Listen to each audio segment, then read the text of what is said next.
بسم اللہ الرحمن الرحیم۔ اس سے پہلے قیام اور قرات سے متعلق قابل پرہیز چیزیں بیان کی گئی تھیں۔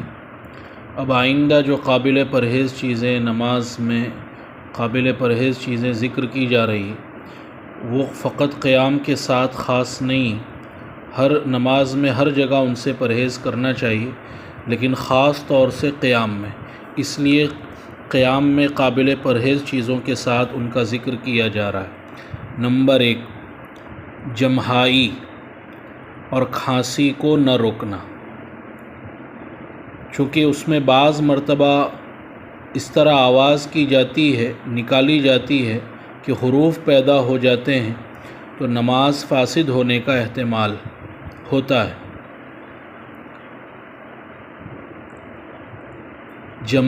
جمہائی کے وقت منہ کھلا چھوڑ دینے سے آواز پیدا ہونا یا جمہائی کے وقت سر کو چھت کی طرف اونچا کر لینا یہ غلط طریقہ ہے۔ اولاً تو جہاں تک ہو سکے جمہائی کو منہ دبا کر روکنے کی کوشش کرنی چاہیے، یعنی اپنے دانتوں سے ہونٹوں کو دبانے کی کوشش کی جائے، ورنہ نماز میں قیام کے وقت جمہائی کے آنے پر داہنے ہاتھ کی پشت پچھلے والا حصہ منہ پر رکھ دے اور باقی قیام کے علاوہ باقی ارکان میں بائیں ہاتھ کو رکھے، اور جمہائی کو روکنے کی مجرب تدبیر یہ ہے کہ اس وقت اپنے دل میں یہ تصور کرے کہ انبیاء کرام علیہم الصلاۃ والسلام جمہائی سے محفوظ ہیں۔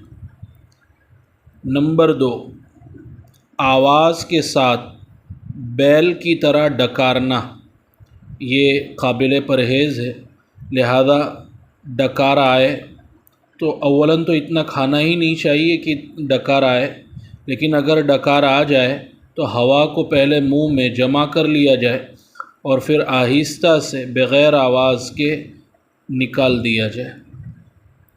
نمبر 3، بلا ضرورت کھنکھارتے رہنا، بعض لوگوں کی عادت ہوتی ہے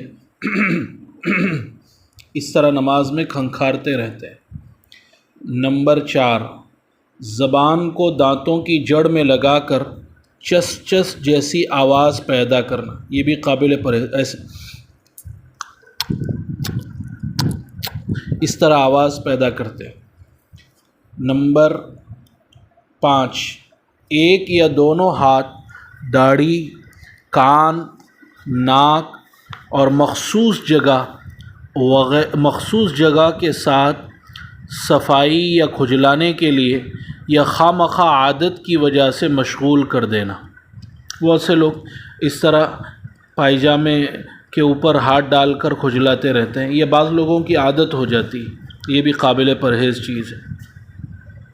نمبر 6، آستین، ٹوپی، امامہ، رومال، کپڑے وغیرہ ٹھیک کرنا، بعض لوگوں کی عادت ہوتی ہے تھوڑی دیر میں اپنے بال ٹھیک کرتے رہتے ہیں، ٹوپی ٹھیک کرتے رہتے ہیں، امامہ ٹھیک کرتے رہتے ہیں۔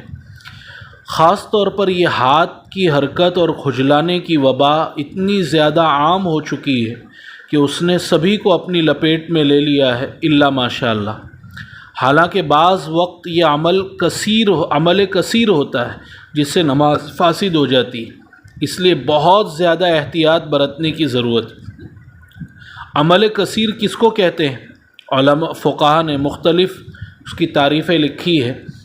ایک قول یہ ہے کہ عمل کثیر یہ ہے کہ نمازی کوئی ایسا کام نماز میں کرے جسے دیکھنے والا، دور سے دیکھنے والا غالب گمان کے طور پر یہ سمجھے، اگر اس کو پتہ پہلے سے نہ ہو، غالب گمان کے طور پر یہ سمجھے کہ یہ شخص نماز میں نہیں، جس کی ایک صورت یہ بھی ہے کہ کوئی 3 مرتبہ اس طرح حرکت کرے کہ دو حرکتوں کے درمیان ایک رکن یعنی 3 مرتبہ سبحان ربی العظیم کے بقدر بھی وقفہ نہ ہو۔ اس لیے یہ بہت نازک مسئلہ ہے، اس سے نماز فاسد ہو سکتی ہے۔ یہ ہمارے لیے لمحہ فکریہ ہے کہ کیا ہم دنیا کے ظاہری آقاؤں، باس، سیٹ کے سامنے اس طرح بے ڈھنگے پن کے ساتھ جاتے ہیں، اس طرح اٹھتے بیٹھتے اور کھڑے ہوتے ہیں؟ کیا ایسی گستاخانہ حرکت وہاں صادر ہوتی ہے؟ اور اگر صادر ہو جائے تو کیا وہاں ان حرکتوں سے چشم پوشی کی جاتی ہے، معاف کر دیا جاتا ہے، نظر پھیر لی جاتی ہے؟ ہرگز نہیں۔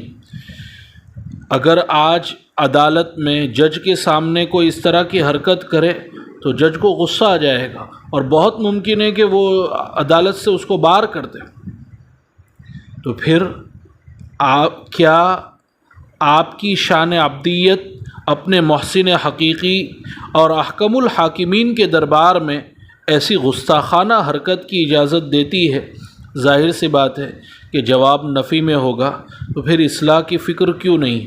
واقعی ہم اپنے نفس پر بہت ظلم کرتے ہیں۔ اللہ تعالیٰ سے دعا ہے، ربنا ظلمنا انفسنا وان لم تغفر لنا وترحمنا لنکونن من الخاسرین۔ لہذا بغیر ضرورت کے جسم کے کسی حصے کو حرکت نہ دیں، جتنے سکون کے ساتھ کھڑے ہوں اتنا ہی بہتر ہے۔ اگر کھجلی وغیرہ کی بہت شدید ضرورت ہو تو صرف ایک ہاتھ استعمال کریں، اور وہ بھی سخت ضرورت کے وقت اور کم سے کم۔ اللہ تعالی ہمیں اپنے سامنے کھڑے ہونے کا استحضار نصیب فرمائے۔ سبحان اللہ بحمدہ، سبحانک اللہم وبحمدک، ونشہد ان لا الہ الا انت، نستغفرک ونتوب الیک۔